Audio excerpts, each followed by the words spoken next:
प्रणाम ऋषिगण। आयुष्मान भव। आयुष्मान भव। हम श्री राम से मिलने आए हैं, क्या उनसे भेंट हो सकती है?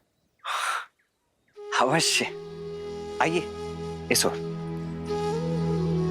कहिए ऋषिवर, मैं क्या सेवा करूं आपकी? श्री राम आपकी ख्याति सुनकर चले आए, रक्षा की भिक्षा मांगने। संतों की रक्षा ही तो एक क्षत्रिय का पहला धर्म है। आज्ञा करें।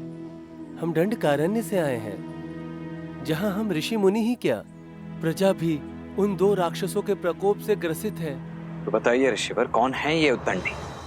खर और दूषण माया में निपुण लंकापति रावण के सौतेले भाई हैं।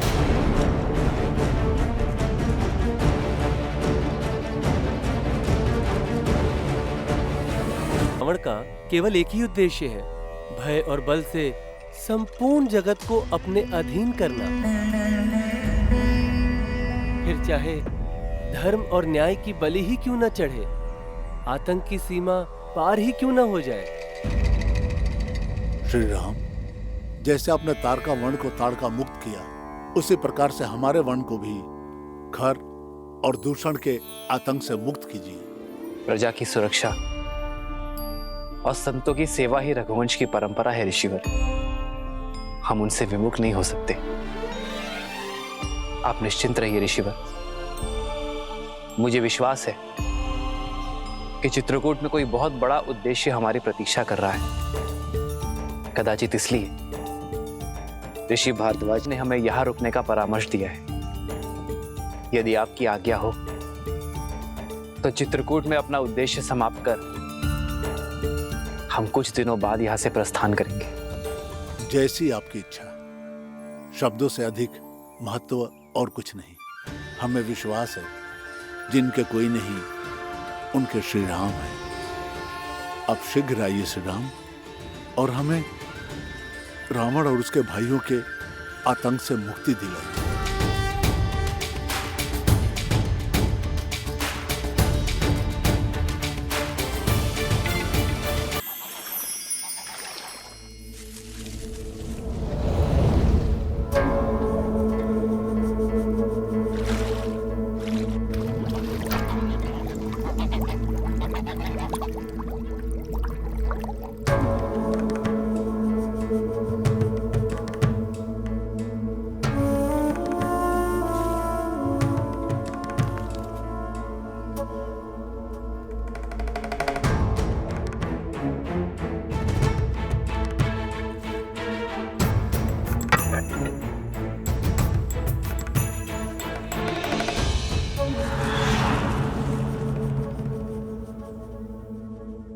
अद्भुत अलौकिक सुंदरता है इस स्त्री की, और इंद्रपुत्र होने के नाते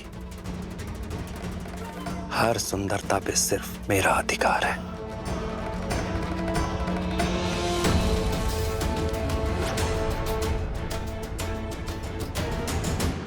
सीते? हाँ। केवल हाँ, मुड़कर भी नहीं देखेंगी? पीछे मुड़कर देखने का लाभ तब है जब आप वो सामने लेकर आएंगे जो आपने अपने पीछे छिपा कर रखा है।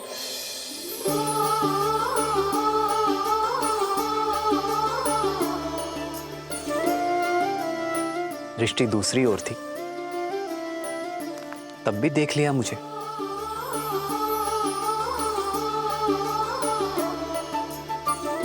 क्योंकि अपने राम को देखने के लिए सीता को दृष्टि की आवश्यकता नहीं आ रहा है। जन्म जन्म का है ये संगम, राम रतन सीता वैभव धन। ये तुम्हारे लिए है सीता। पुष्प सुंदर है, और जिस प्रेम से आपने इन्हें गूंथा है, अब ये दिव्य हो गए हैं।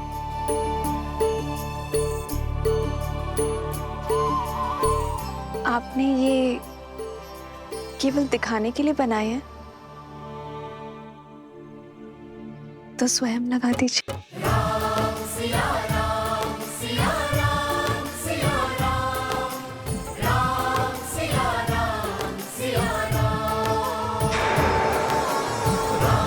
सिया राम सिया राम सिया राम राम सिया राम। प्रसन्न हो सीता? हाँ, किंतु मुझे प्रसन्न करने के लिए उपहारों की आवश्यकता नहीं है आर्य। केवल आपका साथ ही पर्याप्त है। जानता हूँ सीता, किंतु प्रेम पा लेने के बाद उसका महत्व कम आंकना ही पुरुषों की सबसे बड़ी भूल होती है। जो है, जितना है, उसी में निरंतर प्रयास करना ही सच्चा प्रेम है। फिर महाराज दशरथ की सबसे प्रिय पुत्र वधु और महाराज जनक की सबसे प्रिय पुत्री के लिए मैं इतना ना कर सकूं, तो फिर मेरे पुरुषार्थ का लाभ ही क्या है? आपको ऐसा लग रहा होगा ना कि मेरे माता पिता को मेरी चिंता होगी, किंतु चिंता वहां होती है जहां विश्वास नहीं होता। और मेरे माता पिता को आप पर पूरा विश्वास है। अपने जमाता श्री राम पर महाराज जनक का विश्वास पूर्ण है।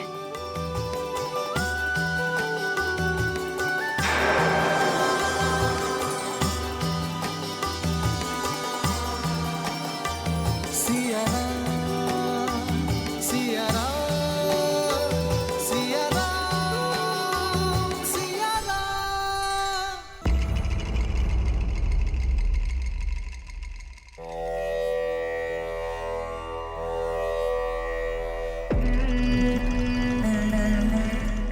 तिलक लगा रही हो, परंतु हाथों में कंपन है। तुम हमारी विजय से प्रसन्न नहीं मंदोदरी? आपके विजय के उल्लास में तिलक लगाया आपकी भार्या ने,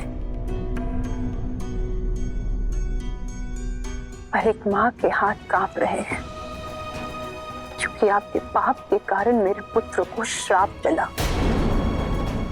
क्या लंका को आप यही दिन दिखाएंगे दशानन, कि लंकेश का आदेश उनके पुत्र के मृत्यु का कारण बनेगा? माता, जो श्राप कभी सत्य होगा ही नहीं, उसके ताप से कैसा भय? और मुझे पूर्ण विश्वास है मेरे पिताश्री मुझे कभी ऐसी कोई आज्ञा नहीं देंगे जिससे मेरी मृत्यु मेरे समीप आए। और लंका की महारानी को ये भयभीत होना शोभा नहीं देता। ये महारानी तुम्हारी मां भी है पुत्र। इस श्राप का भय इस मां के मन से कभी नहीं जाएगा। शाप और वरदान एक वीर के जीवन का भागीदार होता है मंदोदरी, परंतु एक पिता तुम्हें यह वचन देता है, जब तक मेरी श्वास चलेगी मेरे पुत्र पर किसी संकट की छाया नहीं पड़ने दूंगा। पाप और श्राप अपने परिणाम तक पहुंचने का मार्ग प्रशस्त कर ही लेते हैं लंकेश। पाप और पुण्य की परिभाषा इतनी सरल नहीं। तुम्हारी मां के मन से ये भय दूर करने का केवल एक ही मार्ग है मेघनाथ। जाओ, तप करके ब्रह्मदेव का आशीष पाओ और उनसे माया युद्ध का आशीष पाओ।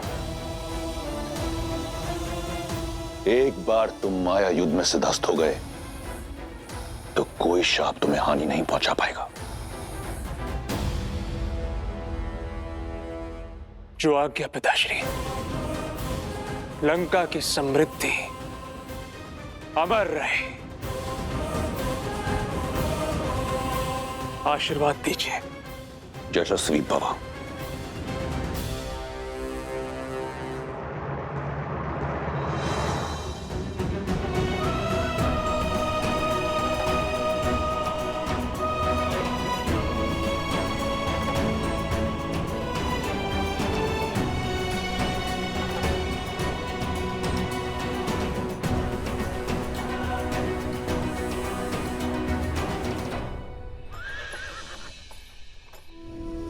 हो बात लखी निर्णयुनी के, भरतु प्राण प्रिय भेष बही के।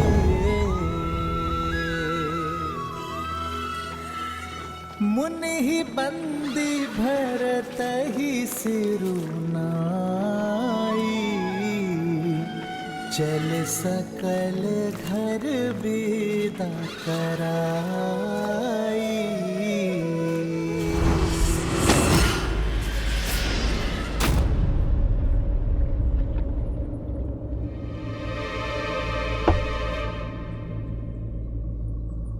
ये चेतावनी कैसी?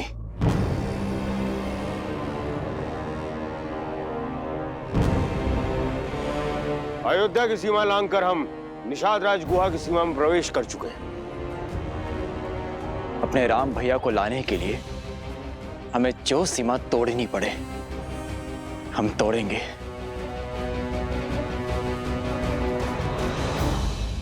निषाद राज गुहा हमारे मित्र हैं। ऋणी है अयोध्या निषाद राज की, जिन्होंने कुमार राम की हर संभव सहायता की है। फिर तो वो हमारे मित्र हुए और पूजनीय भी। मैं अभी उनसे मिलकर उनकी सीमा पार करने की अनुमति लेकर आता हूं।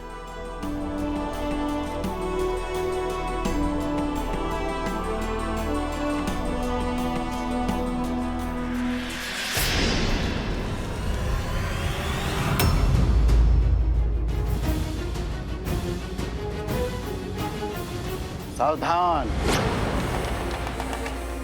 सावधान, सावधान। अयोध्या नरेश भरत, निषाद राज की सीमा पार करके श्री राम के लिए संकट ना ही बनने देंगे हम तुमको। आप अनुचित समझ रहे हैं निषाद राज। मैं तो बस आपसे। हम उचित समझ रहे हैं। देव तुल्य श्री राम को अयोध्या महल से निकलवा बनवासी बन के भी तृप्त नहीं हुई तुम्हारी आत्मा, जो यहाँ ई सेना को लेके आक्रमण करने चले आए। एक पग भी आगे नहीं बढ़ाइएगा। हम जानत हैं कि श्री राम तक तुम्हारा पहुंचना हट होगा, और ये भी माने था कि ये युद्ध का ललकार होगा। हम संख्या में कम हैं, परंतु ये युद्ध के बाद अयोध्या बरसों तक पछताएगी।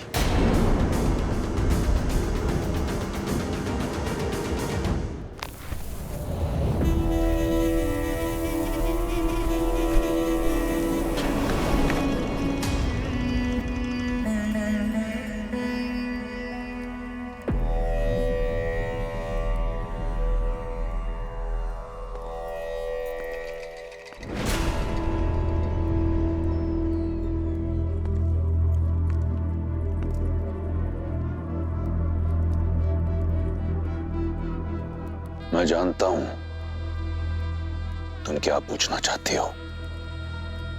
मैं फिर भी सुनना चाहता हूं। भैया, आपने मेरे पति के प्राण ले लिए, उससे विचलित नहीं हूं मैं, क्योंकि कदाचित यही आवश्यक था। अगर विचलित नहीं हो तो क्या प्रश्न लेकर आई हो? यही कि मैं अपने पुत्र के प्रश्नों का क्या उत्तर दूं भैया। मामा के होते मां को उत्तर देने की आवश्यकता नहीं।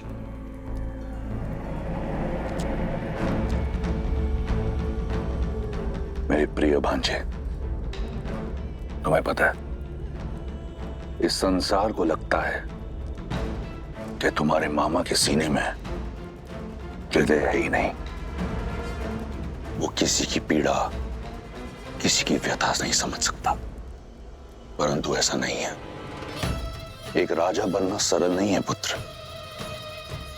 एक राजा के लिए उसका राज्य, उसकी प्रजा का हित, प्रजा की सुरक्षा सर्वोपरि होती है। मैंने जो किया वो किसी द्वेष से नहीं किया। मैं केवल अपना राजधर्म निभा रहा था। समझ रहे हो ना? भैया, मेरे मन में आपके लिए केवल प्रेम और सम्मान है। जानता हूं, और तुम भी जान लो, मेरी बहन और मेरे भांजे को सदैव लंकेश की सुरक्षा मिलेगी। परंतु अगर ये यहां रहा तो अपने पिता के प्रारब्ध को कभी भुला नहीं पाएगा। तुम दोनों दंडकारण्य चले जाओ, हमारे दूर के भाई कारदूषण के पास। स्थान और परिस्थिति बदलेगी तो तुम्हारे और शंभू कुमार के लिए विद्युत जीवा को बुलाना थोड़ा सरल हो जाएगा। मैं समझती हूँ भैया, आपके आदेश का पालन होगा। मैंने तुम्हारा पति छीना है, तुम्हारा जीवन नहीं। पत्नी धर्म से मुक्त हो तुम। जीवन का नया पथ और नया साथी चुनने को स्वतंत्र हो तुम। ये मेरा वचन है, जो भी तुम्हें भाएगा तुम्हारा होगा, किसी भी मूल्य पर। ये रावण का वचन है।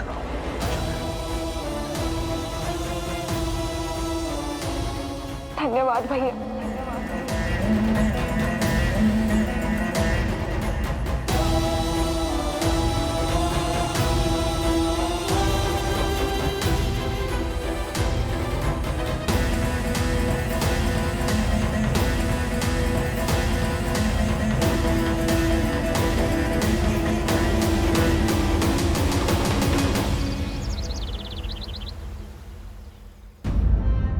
महाराज दशरथ का देहांत और मेरी सीता, राम, सीता और लक्ष्मण को वनवास भेज दिया गया है। ये क्या अनर्थ हो रहा है अयोध्या में आर्य? मेरी सीता और उर्मिला के साथ घोर अन्याय। आर्य, हम इसी क्षण अयोध्या जाएंगे और लेकर आएंगे अपनी पुत्रियों को। हमने उनका विवाह कष्ट और यातनाएं सहने के लिए नहीं किया था। मैं अपनी पुत्री सीता को भली भांति जानता हूं। श्री राम के साथ वन में जाने का निर्णय उसी का होगा, और कुमार लक्ष्मण भी अपने भाई की परछाई हैं, बिना उर्मिला की सहमति के वन में नहीं गए होंगे। और इस संबंध के लिए हमारा कोई उत्तरदायित्व नहीं।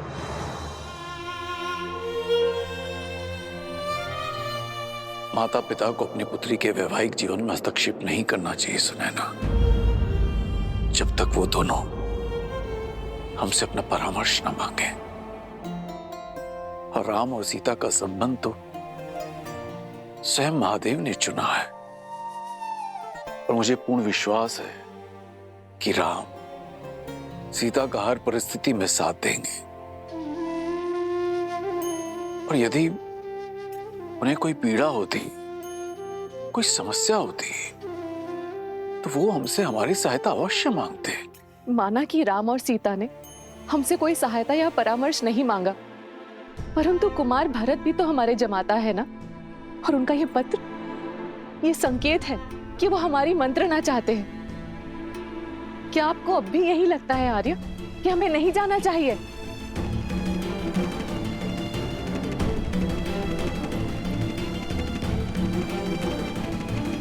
हमरे शरीर में प्राण रहते हम आपको आगे नहीं बढ़ने देंगे।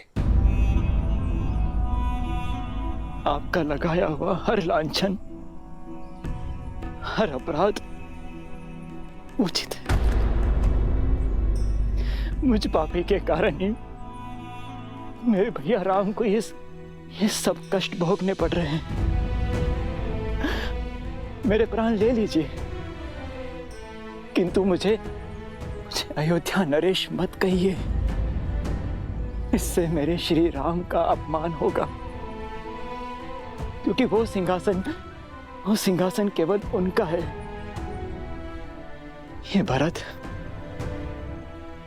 अपने भैया का केवल दास है। आपको मेरे प्राण लेना है तो मेरे भैया से भेंट करने के बाद ले लेना, क्योंकि ये जो भरत आपके सामने खड़ा है ये केवल देह मात्र है। आत्मा तो वनवास जा चुकी है। कृपया मुझे उनसे मिल लेने दीजिए। उनसे मिलना मेरे लिए अत्यंत आवश्यक है। मुझे आगे जाने दीजिए, उनसे मिलने दीजिए।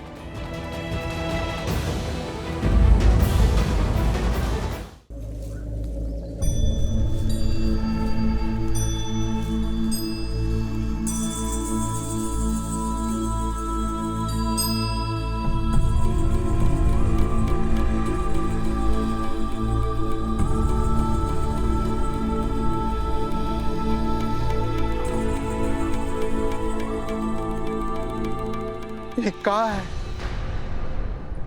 सारी महारानियां ऐसन वस्त्र में, और ये कलश।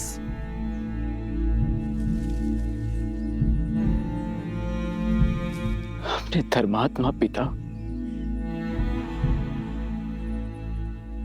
महाराज दशरथ की चिता को अग्नि देकर आ रहा हूं।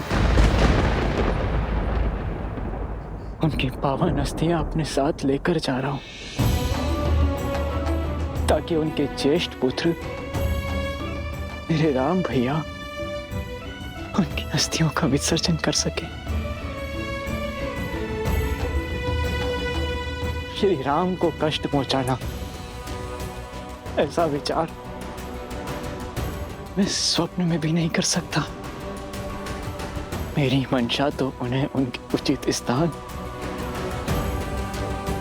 अयोध्या के सिंहासन पर बैठाने की है। यदि आपको अब भी मुझ पर संदेह है तो लीजिए, ले लीजिए मेरे प्राण।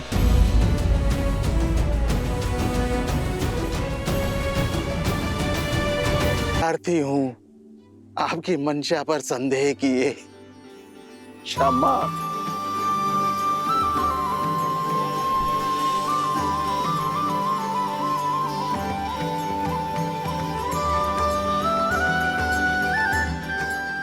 वही प्रेम, वही भावना, वही ऊर्जा जो श्री राम से गले मिलते हुए हमको अनुभव हुई थी। सत्य का आपने निषाद राज जी, सत्य का। मुझे भी ऐसा ही आभास हुआ जैसे मानो मेरे राम भैया ने मुझे अपने हृदय से लगा दिया। बताइए ना, किस और गए हैं वो? मैं वहां की पावन धरती को नमन करना चाहता हूं जहां मेरे श्री राम ने अपने चरण रखे। किस और गए? हम आपकी भावना का आदर करत हैं, पर हम श्री राम के दास हैं, उनकी आज्ञा नहीं टाल सकत। वो बोले कि अयोध्या की सीमाओं को मेरे मित्र निषाद राज की निगरानी की आवश्यकता होगी। हमारे मार्ग के बारे में किसी से कुछ मत कहिएगा, किसी को हमारे पीछे मत आने दीजिएगा।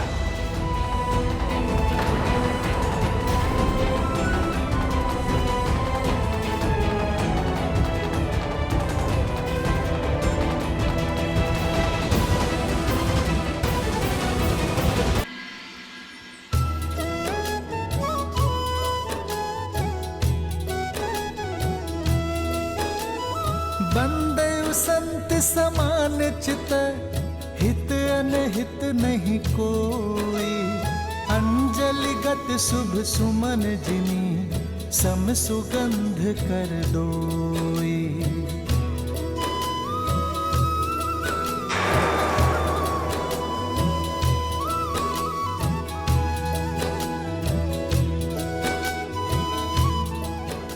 राम राम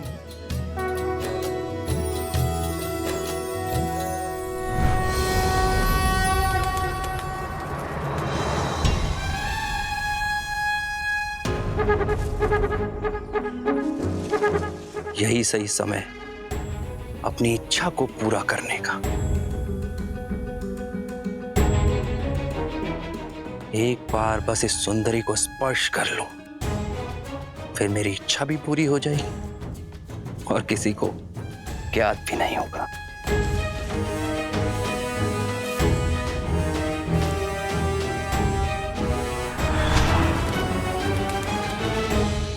बताइए ना, किस और गए हैं वो? मैं वहां की पावन धरती को नमन करना चाहता हूं, जहां मेरे श्री राम ने अपने चरण रखे। हम आपकी भावना का आदर करते हैं, पर हम श्री राम के दास हैं, उनकी आज्ञा ना ही टाल सकत।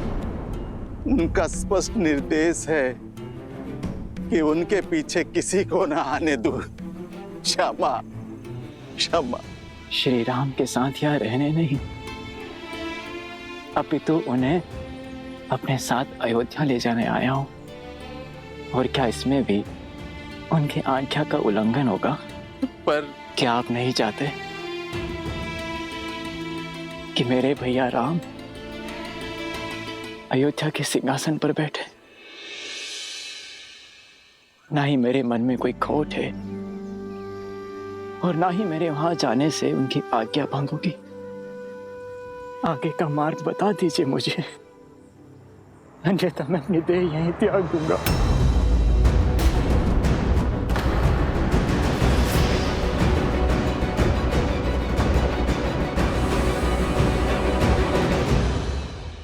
हम उनको रोकने का बहुत प्रयास किया, किंतु श्री राम अपने वचन के इतने दृढ़ की हमारे गांव में भी पग धरने से मना कर दिए।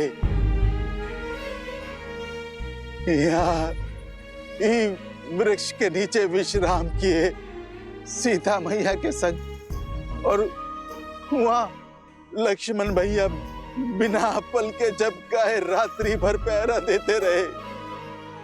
अयोध्या के गौरव मेरे राम भैया, सीता भाभी मां को इतने कष्ट भोगने पड़े। बेकार है ऐसे दास पर।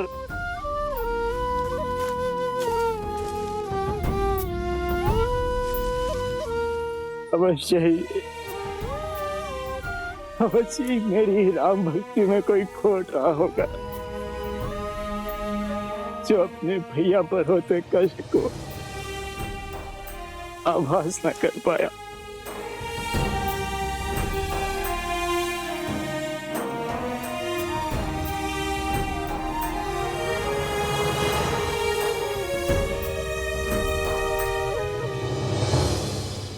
भोर होते ही सन्यासी का वेश धारण कर अपने केसों की जटा बांध वो वन की तरफ चल पड़े और अपनी पादुका भी छोड़ दी।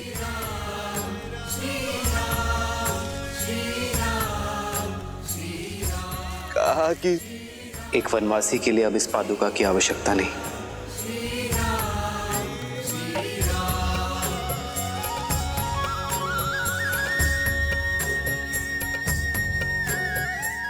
जिस मार्ग पर मेरे राम भैया नंगे पांव चले हो,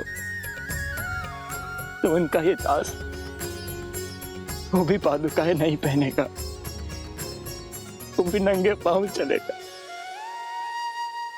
निषाद राज, मुझे शीघ्र अपने भैया के पास ले चलिए। आप सब बहुत दूर से आए हैं, बहुत थक गए हैं, तनिक विश्राम कर लीजिए। जब तक अपने राम भैया के चरणों में अपने किए हुए अपराध की क्षमा ना मांग लूं, राहत की सांस नहीं लूंगा मैं। बताइए ना, कहाँ गए वो? वन की ओर।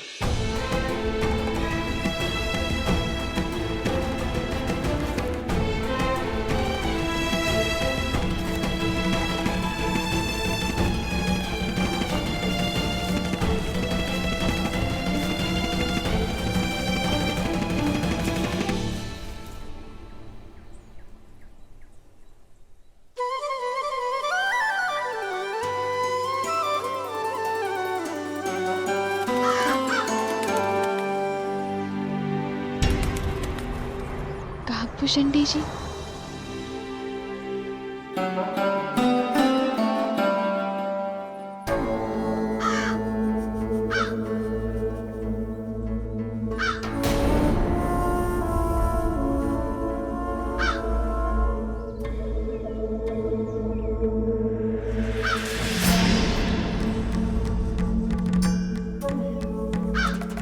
कौन हो तुम?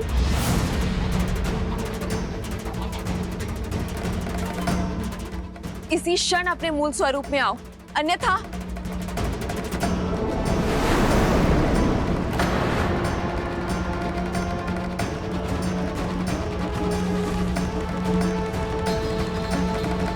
मैं इंद्रपुत्र जयंत हूँ, कृपया क्रोधित ना हो।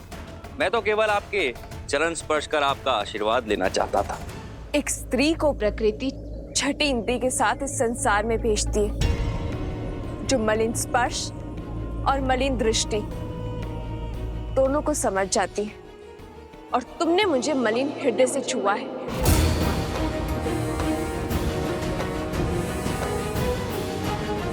मेरी दृष्टि और भावनाओं पर प्रश्न उठाने का क्या अधिकार है आपको? स्वर साध के बात करो जयंत। क्यों? रूपवती हैं तो क्या किसी पर भी लांछन लगाएंगी? वनवासी होकर इतना साहस, इंद्रपुत्र जयंत को धमका रहे हो। ठीक है, छुआ मैंने तुम्हें मलिन भाव से, क्या कर लोगी? या क्या कर लेगा तुम्हारा ये वनवासी पति?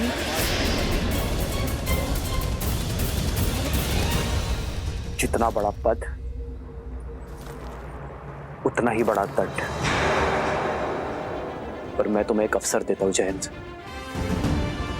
अभी इसी क्षण सीता से क्षमा मांगो, और जो ना मांगू तो? कौन है यहां पर जो मुझे दंडित करेगा?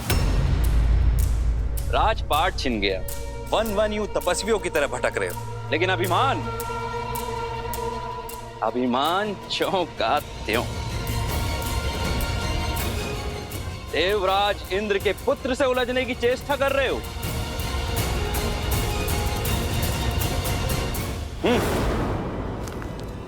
रुक जाओ जयंत।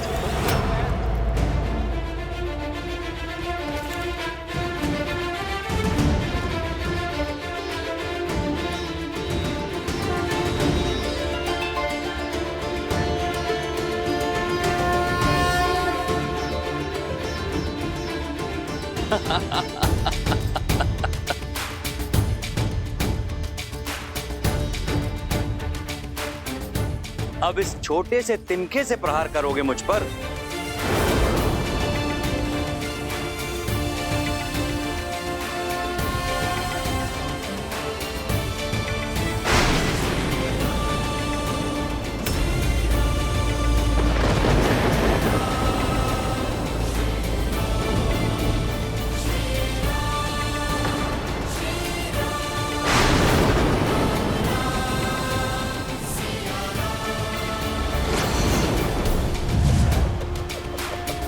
ब्रह्मास्त्र!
श्री राम रक्षा करो श्री राम, भूल हुई, क्षमा कर दो श्री राम। रक्षा कीजिए प्रभु, मेरी रक्षा कीजिए। काम ने मेरी बुद्धि भ्रष्ट कर दी थी। माता मेरी रक्षा कीजिए, भविष्य में ऐसी भूल कभी नहीं होगी। मैं पर स्त्री को अपनी माँ का आदर दूंगा। मेरे प्राणों की रक्षा कीजिए। युग चाहे कोई भी हो, समय चाहे जैसा भी हो, एक स्त्री की गरिमा भंग करना सदा ही महापाप की श्रेणी में आता है जयंत। यदि एक निर्धन की लज्जा पर प्रहार करोगे, उसे सताओगे, तो एक तिनका भी ब्रह्मास्त्र बनकर लगेगा तुम्हें। कुछ अपराधों के लिए क्षमा नहीं, सीख देनी पड़ती है। एक स्त्री का शील भंग करने के दंड से तो स्वयं तुम्हारे पिताश्री भी ना बच सके और सहस्त्र घाव लेकर घूम रहे हैं, तो तुम कैसे बचोगे? तुमने मुझसे क्षमा मांगी, इसलिए मैं तुम्हारे प्राण नहीं हरूंगा। किंतु जिस वासना भरी दृष्टि से तुमने मेरी सीता को देखा है, जिस काम और आतुर विचारों से तुमने उसे छुआ है, उसका दंड तुम्हें अवश्य मिलेगा।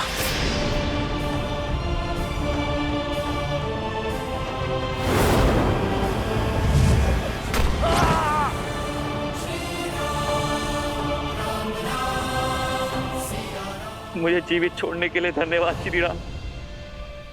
मैं वचन देता हूं कि भविष्य में फिर कभी किसी भी स्त्री के लिए अपने मन में कुविचार नहीं लाऊंगा। मैं वचन देता हूं।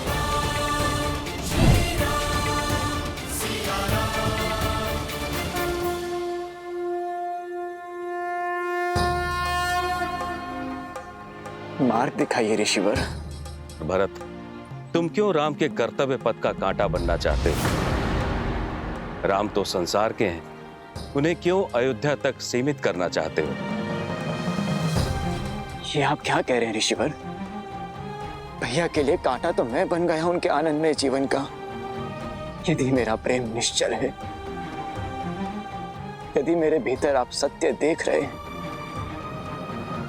तो मुझे मेरे राम भैया का पता बताइए। उन्हें उनके उचित स्थान अयोध्या में लौट आने का मार्ग बताइए, अन्यथा मेरे जीवन का कोई अर्थ नहीं है। मार्गदर्शन दीजिए। अद्भुत है तुम्हारा समर्पण, तुम्हारा प्रेम, जिसे संसार कालांतर तक स्मरण रखेगा। राम लौटेंगे या नहीं, ये वो निश्चित करेंगे, लेकिन उन तक पहुंचने का मार्ग मैं तुम्हें बता देता हूं। सुमत जी, निषाद राज जी, आप दोनों दो टुकड़े लेकर अलग अलग मार्ग से चित्रकूट के प्रस्थान करें और मैं प्रजा और परिवार के साथ आगे बढ़ता हूं। देखिए, इस निर्जन वन में कहां बसंत आया हुआ है, अवश्य भैया वहीं होंगे।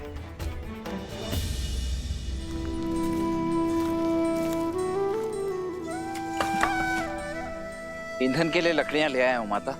अब मेरा विचार है कि इन लकड़ियों को हम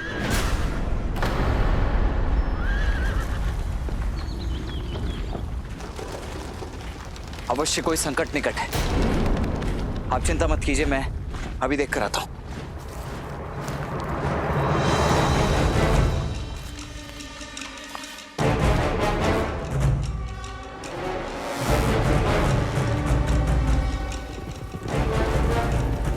अयोध्या का सैन्य दल। भैया सावधान! शस्त्र उठाइए भैया, इस समय ध्यान करने का नहीं, बाण संधान करने का है। क्या हुआ लक्ष्मण, इतने विचलित क्यों हो तुम? क्योंकि दुस्वप्न सत्य होने जा रहा है भैया, परंतु मैं उसे इस बार सफल होने नहीं दूंगा। बस आपको मेरी सौगंध है, आप मध्य में मत आइएगा।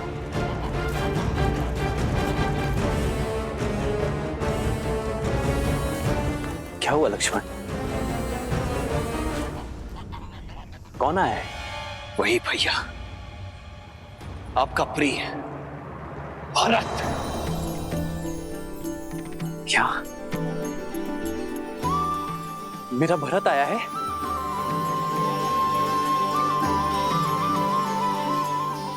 भरत अवश्य गुहा का हृदय जीत लिया होगा मेरे भरत ने। अब तो बड़े हो जाओ लक्ष्मण। क्या बचपन की भांति अब भी मेरे प्रेम के लिए भरत से लड़ने को सज्ज हो तुम? आपका मन इतना पवित्र क्यों है भैया? देखिए भैया, देखिए, आपका प्रिय भरत अकेले नहीं आ रहा है, अपने साथ संपूर्ण सैन्य दल को लेकर आ रहा है।